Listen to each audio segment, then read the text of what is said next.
Hey guys, welcome back to my channel. If you are a subscriber, thank you so very much for coming back. I appreciate all the love and support.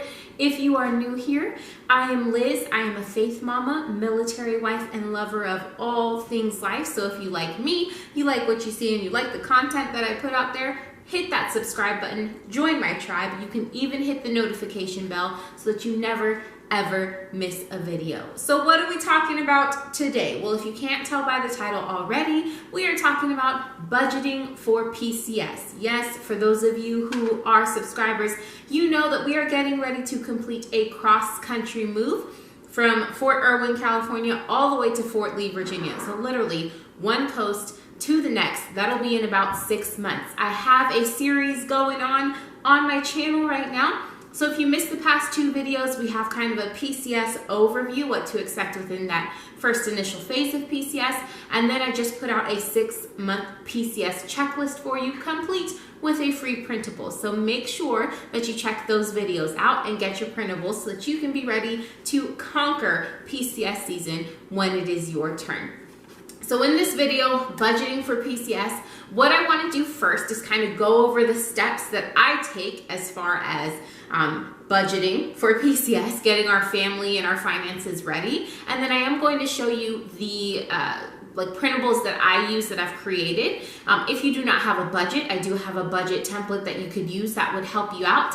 And then we're going to talk about like sinking funds, what those are, and how I use them in budgeting for our PCS season. Now, just a disclaimer, I am not an accountant. I am not a financial whiz. This is just something that I do to get my family ready, and I figure why not share it with my fellow MILSOs, my fellow military spouses, Army, Navy, Marines, Coast Guard, Air Force, doesn't matter what you are. I want to help you out, girl or guy. Everybody's equal, everybody can be a military spouse. That's what I'm saying. Anyways, so we will go ahead and jump into budgeting for PCS.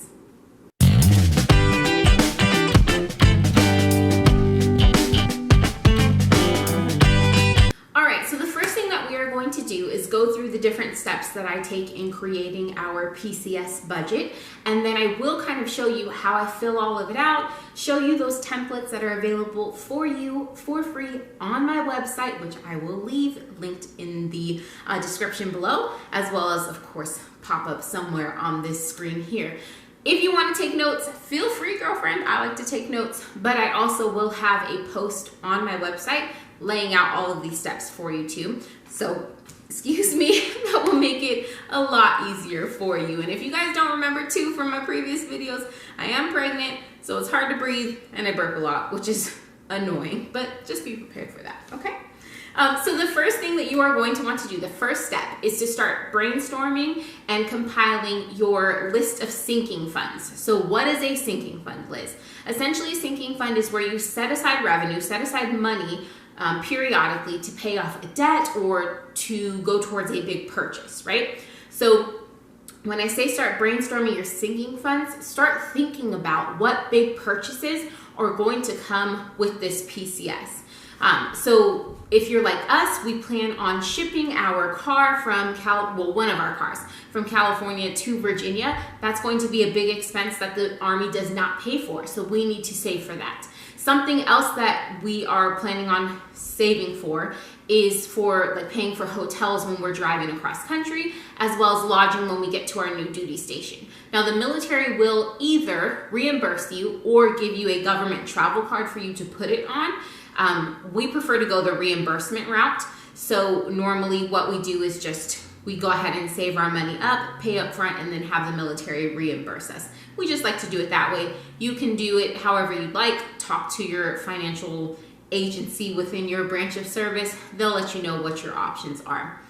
So those are kind of some of the things that you are going to want to start thinking about saving for. This is going to take some research, right? Because in the 6-month PCS checklist, one of the things that you need to start doing is start researching the travel between here and your next duty station. You want to start determining how many nights you're going to have to stop on the road, how far you're going to drive. Look at those hotels in those areas.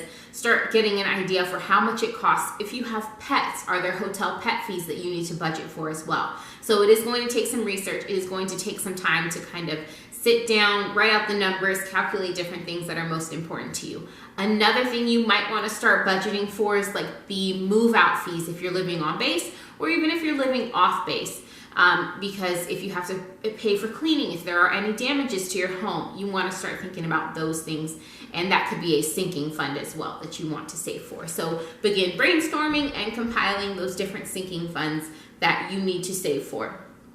The next step, once you have all of your sinking funds established, you want to calculate how much you have to set aside per month, per pay period, and how long it's going to take you to get to that number, right? To get to that sinking fund total amount. So again, this is going to take, or it's going to be necessary for you to look at your budget, to sit down and see, do we have money to set aside for our sinking funds? Where can we cut back at? One of the things that I like to do is actually at the end of a month, print out my monthly statement from our bank, and then go through and highlight, like, what are the frivolous charges that we had?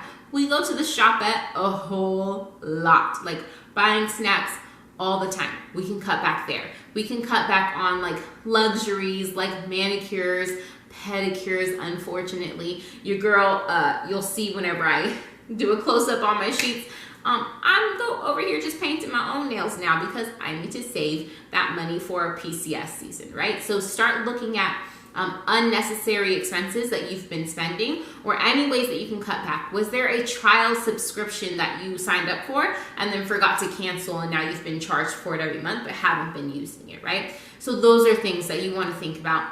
Look at your budget, reevaluate it, and remove anything that is unnecessary.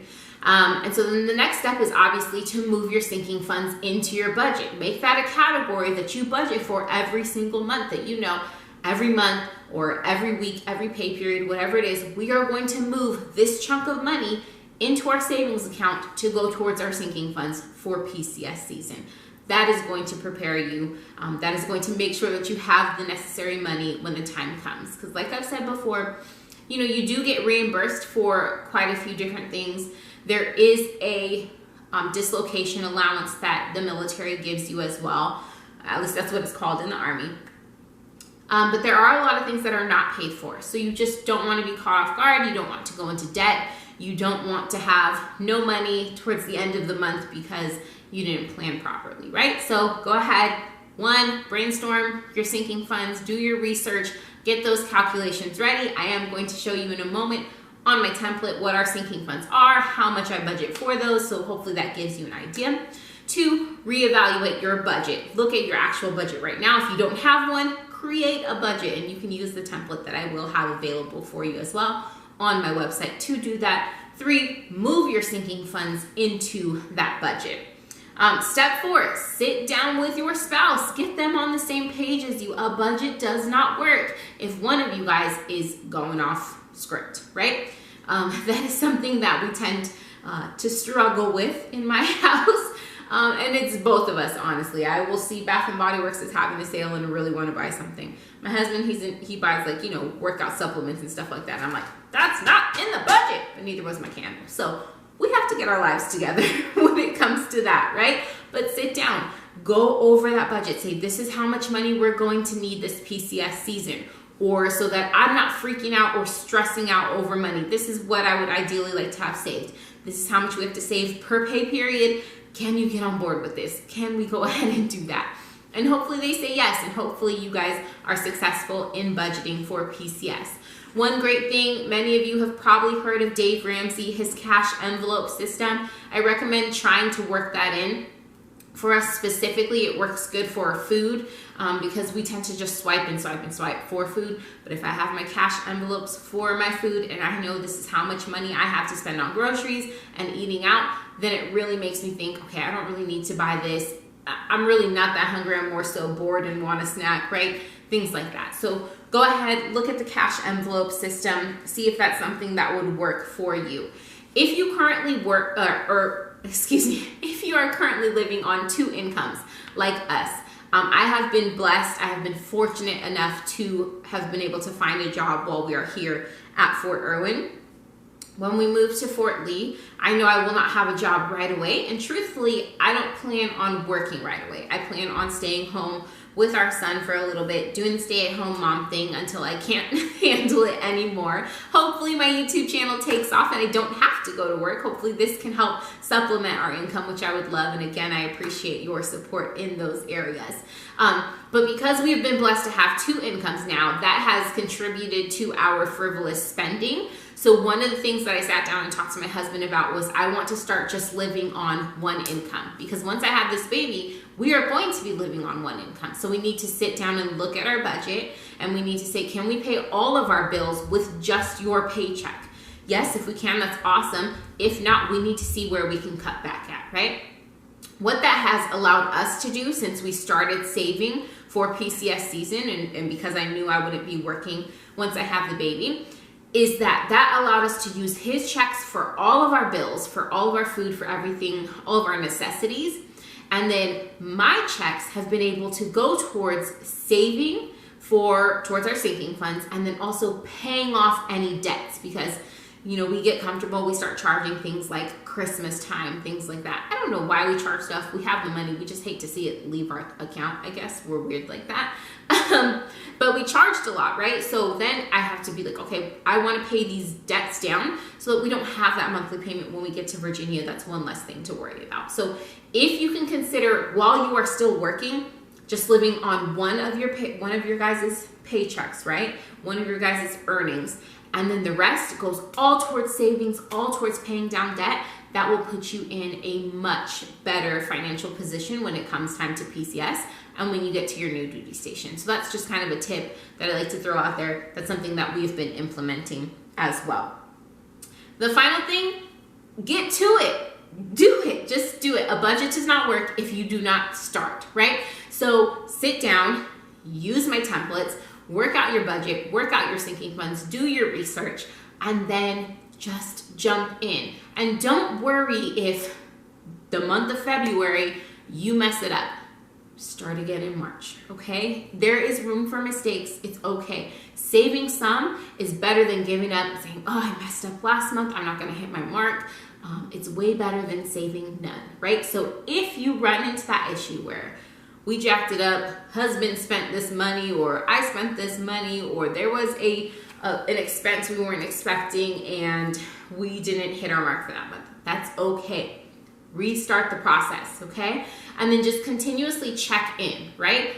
I probably sound like a terrible penny pincher, but I'm always talking about money to my husband, not because like I'm a gold digger or whatever, but because I just want to make sure we're on the same page, right? I want to make sure and check in and say, hey, honey, how's the budget working for you? Is the cash envelope system working as far as like how much spending money you're having? Because I don't want to go above. Is there any expenses that I need to be aware of that are coming up? Because I need to factor those things into our budget as well. So don't just set the budget once and then expect it to it's got to work. You have to continue to tweak it. You're going to have to continue to take a look at it, make sure that you are reevaluating it, and continue to communicate with your spouse so that you guys can be successful in budgeting for PCS. So that is my spiel, I guess they say, about budgeting for PCS. Now let's go ahead and get into the templates. Okay, so now I'm gonna show you exactly what I do when we are kind of brainstorming and calculating our sinking funds. So I have already brainstormed them, and I'll just show you really quick what that looks like. This is kind of my mess, right? So I list out all the different things. I try to figure out how much money I need. You can see I researched how much money, kind of like per night for hotel pet fees. If they have to pay a deposit on our move-in, then obviously I'm expecting we'll only have to pay half a month when it comes to paying for military housing. So I calculated that. When we move out, there would be like a pay and go option.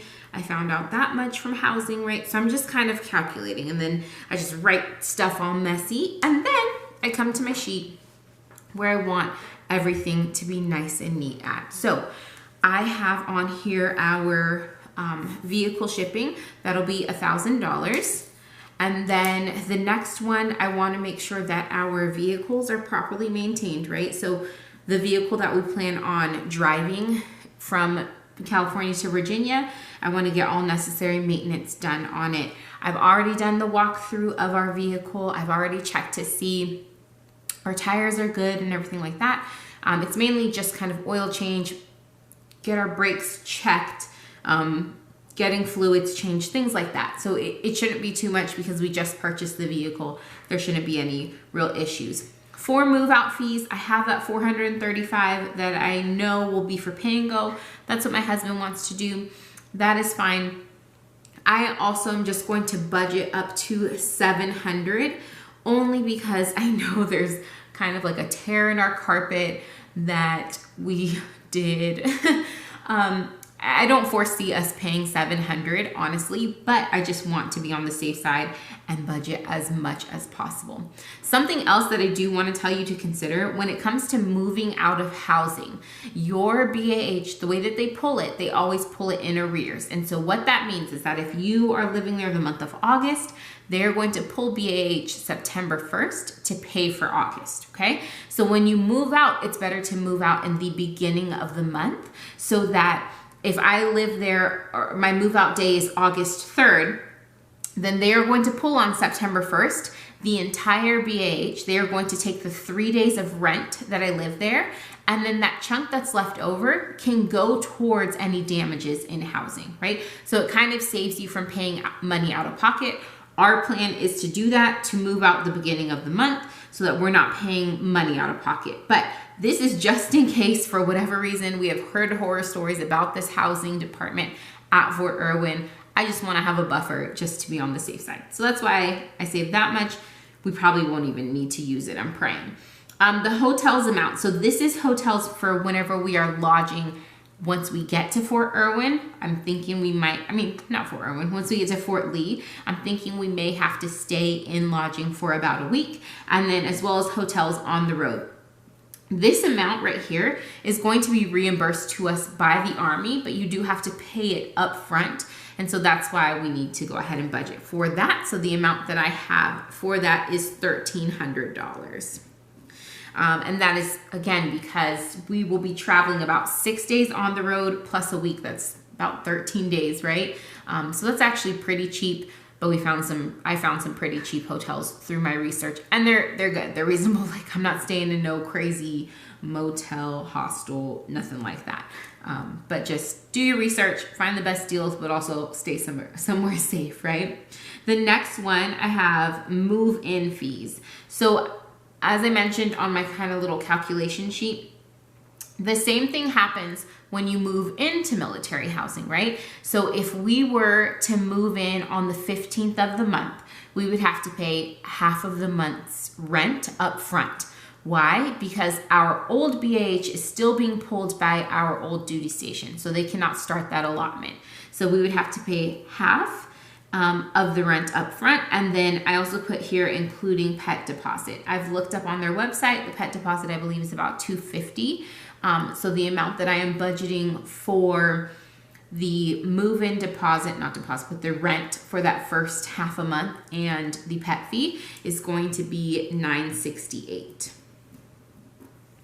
Then I like to budget for a household starter fund. So we tend to not let our packers pack our brooms and our mops, all of our cleaning supplies. Obviously, I don't want to travel with a bunch of paper towels, toilet paper, things like that. So the household starter fund is kind of what I'm looking at as paying for those things. So we use it to clean our leaving house. We throw all that stuff away, like the tools and stuff. And then we start brand new in our new home. So I budget about $500 for that. Again, hopefully it's going to be less, but $500 I think is a good solid number to buy all of your new cleaning supplies, all of your household essentials, all your new seasonings if you had to get rid of them when the packers pack, different things like that. So $500 is a good number. Make that trip to Costco, call it a day. The next one that I have is big purchases. And so the reason why I have that is just because we will be moving from California, a desert environment, to Virginia, where it tends to get like pretty cold and stuff. We are moving in the summer, so I don't expect to need like a winter jacket right then, but I do want to plan accordingly. I'm going to have to buy some heavier duty like weather clothes. It rains there a lot, so we want rain boots, things like that for the kids. Just to make sure that we're prepared. If there's any seasonal gear that my husband needs as far as like the military side of things, then I want to be prepared for that as well. So that's why I have that. Again, it should not be $500, but I am of the mindset, budget for more and then pay less, right? Have more money than you need and then you won't be stressed. That is my motto in life. The next one is vehicle registration. Our new vehicle that we purchased, it wasn't brand new, it was used. So that registration will be up in October. We are going to be getting there in August. And so I want to make sure that I have money set aside for getting our vehicles registered in the state of Virginia, because Virginia is much cheaper than the state of California. It is so cheap that it is only going to cost me $61 to register my car in Virginia for a SUV. I know that California is going to be probably like $300 or $400, which is insane. So I just wanted to set that money aside. And then the final one, I did put back to school into this PCS budget sinking funds. Again, because we're going to have to buy probably warmer clothes, different types of shoes, and my daughter will be starting school maybe, if I'm thinking that we're going to get there halfway through August. Their school system starts after Labor Day, which would be like the second week of September. So school would start the second week of September. So we're going to have to do back to school shopping. And so I just wanted to go ahead and have that amount set up. Again, $500 is a whole lot for back to school shopping. I understand. But once again, my child grows like crazy. So we're going to have to buy a lot of new clothes. And two, it's a completely different climate than we're used to. So I just want to be ready for those things. So let me go ahead and calculate the amount that this comes to. Oh, husband text me. So 1,000 plus 200 plus 700 plus 1,300 plus 958 plus 500 plus 500 plus 61 plus 500. $57.29 is the total amount we are looking at. Again, this printable is available for you on my website, lizlorette.com. I will have it linked below. Now this, you're like, okay, why is there a picture of a mason jar? Because I like to have fun with things, right? So my total amount is $57.29. So I can create a coloring thing so that I can track how far along we are, which is, I don't know, fun for me. I'm excited.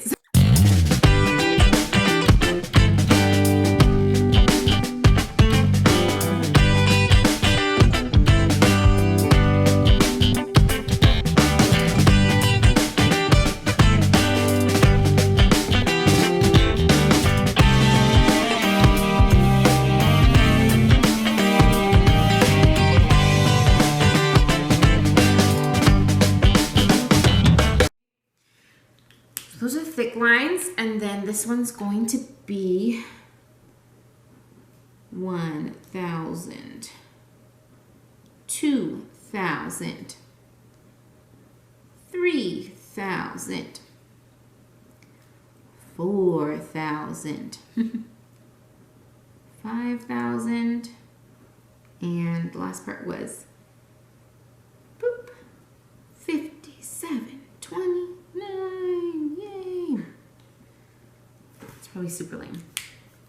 All right, taking one of my child's markers here, symbol Crayola, nothing fancy, but we actually have already hit a little bit over 2,000 because we've been on this journey for a little bit. So I get to fill this in, which is so fun.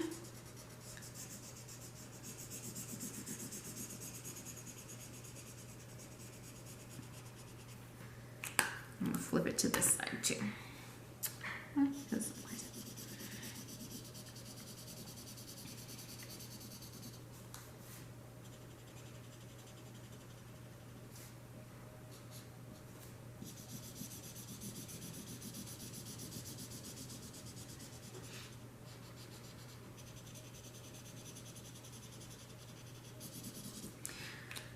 All right, so there you go. That is our sinking funds worksheet. You can see that we have already hit a little bit over 2,000, but I can't fill in the 3 until we hit 3,000.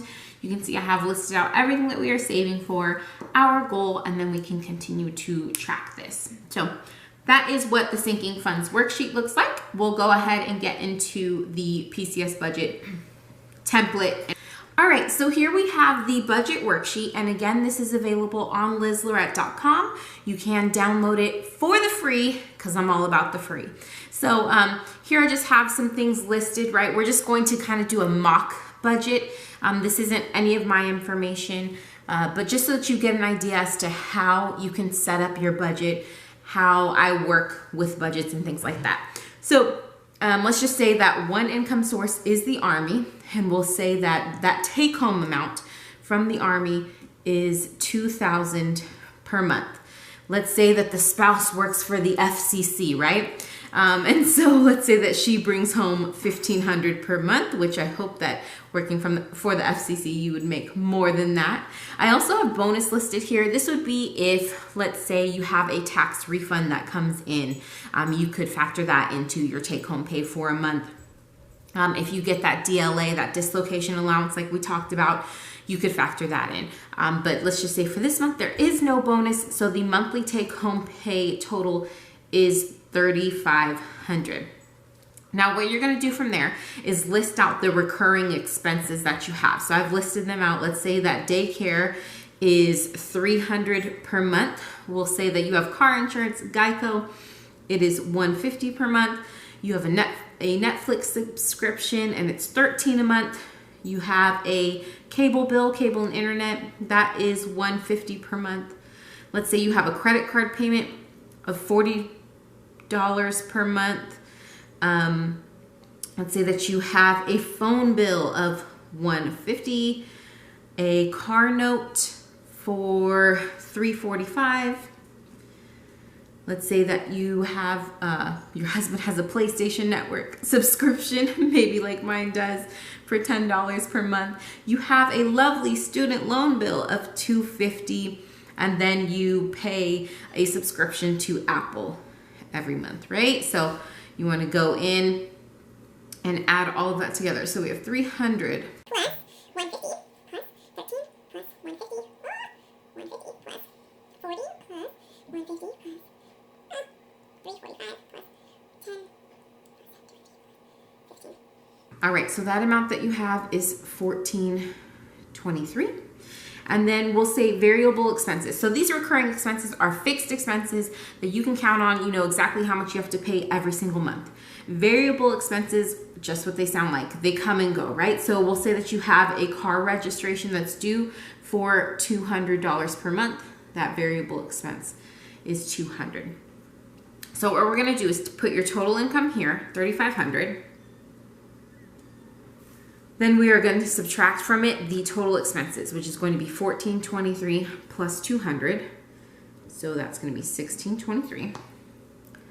And then we have $3,500 minus $1,623. $1,877 is your flex income that is left over. So what you do is you take that $1,877 and you bring it on up here to your flex rollover funds. And then these, because they're flexible, right? You can change the amount of money you're spending on food, gas, haircuts, things like that. You can change the amount you're sending into your sinking funds. And then this bonus debt payment, if you have any bonus that you can do, then you can do that as well. So let's say that you budget out cash envelopes, $500 per month to spend for food, $200 per month to spend on gas, $30 a month to spend on those haircuts that your spouse has to get every 2 weeks, and then you budget $145 for you and your spouse's spending money, right? So we have $875, 5, 6, 7, 8, yeah, $875 there, and we're gonna do $1,877 minus $875.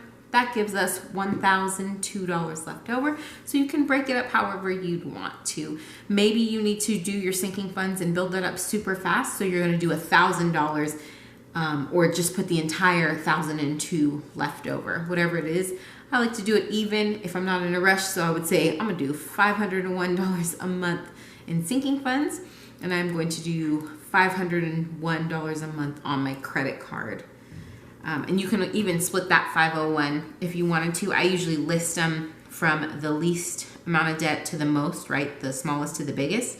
And then I would just pay 501 until that's paid off, and then move it next to my car payment and then to my student loan payment. But this is kind of what a zero-based budget template looks like for you. Again, you can find this template on my website, and I hope that it helps you. I hope that it helps you to see kind of how I work on the budget, how it's all put together, and then how you can kind of determine your must-pay expenses, right? The things that are not going anywhere, account for any variable expenses, and then kind of flex everything else as needed each month. So with that, we will go ahead and jump into the conclusion. All right, so that brings us to the end of our budgeting for PCS season video. I hope that you found this video helpful. I really do hope that you will use these templates. Remember, lizlorette.com is where you can go to print off your copy or multiple copies of these templates. Share it with your fellow military spouses. Let them know, hey, there's this girl on YouTube. She kind of knows what she's talking about. She's trying to help us military spouses out, because that is what I am trying to do. So make sure you share it with friends, like, subscribe, hit that notification bell so that you never, ever miss another video. And until next week, later, loves.